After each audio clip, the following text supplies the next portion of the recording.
કાળજી કેર અને times of India દ્વારા આરોગ્ય, સુરક્ષા અને સુખાકારી માટે વરિષ્ઠ નાગરિકો સાથે એક કાર્યક્રમનું આયોજન કરવામાં આવ્યું. વરિષ્ઠ નાગરિકોના કલ્યાણ માટે સમર્પિત એક ખાસ સાંજનું આયોજન કરવામાં આવ્યું. કાળજી કેર અને ધ ટાઈમ્સ ઓફ ઇન્ડિયા સાથે ભાગીદારીમાં વૃદ્ધ સમુદાયના સભ્યો માટે એક માહિતીપ્રદ કાર્યક્રમનું આયોજન કર્યું હતું.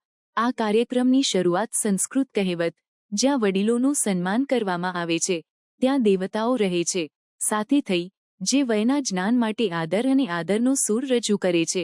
કાળજીના સ્થાપક ડોક્ટર નિકુંજ ચાવડાએ પોતાના સંબોધનમાં વૃદ્ધત્વ માટે જરૂરી સ્નાયુ સ્વાસ્થ્યના 5 મુખ્ય સ્તંભો પર ભાર મૂક્યો.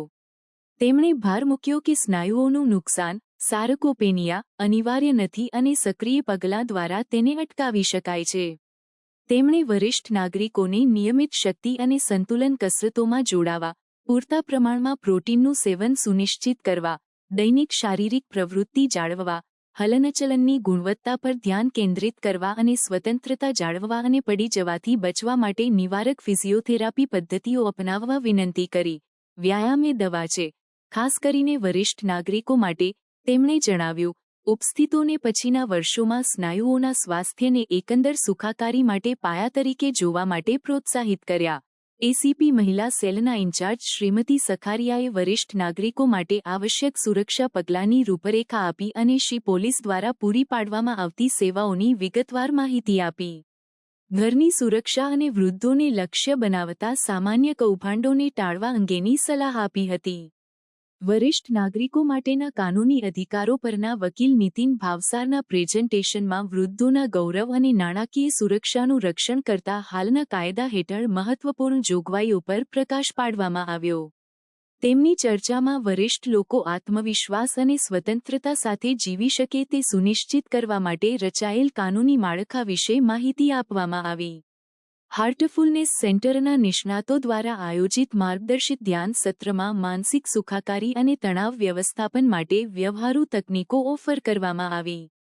ઘણા સહભાગીઓએ શાંત અનુભવને ફાયદાકારક માન્યો અને ઘરે આવી પ્રથાઓ ચાલુ રાખવામાં રસ દર્શાવ્યો.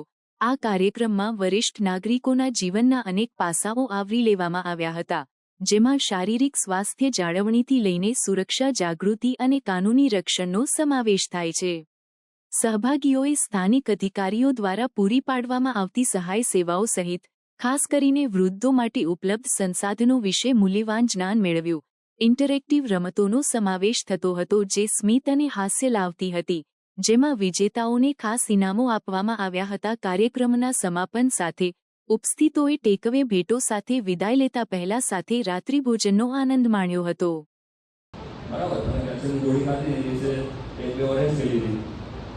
તો એનું તમને ઇન્ટેસ્ટાઇનમાં વધારે સારું એબ્ઝોર્પ્શન થશે.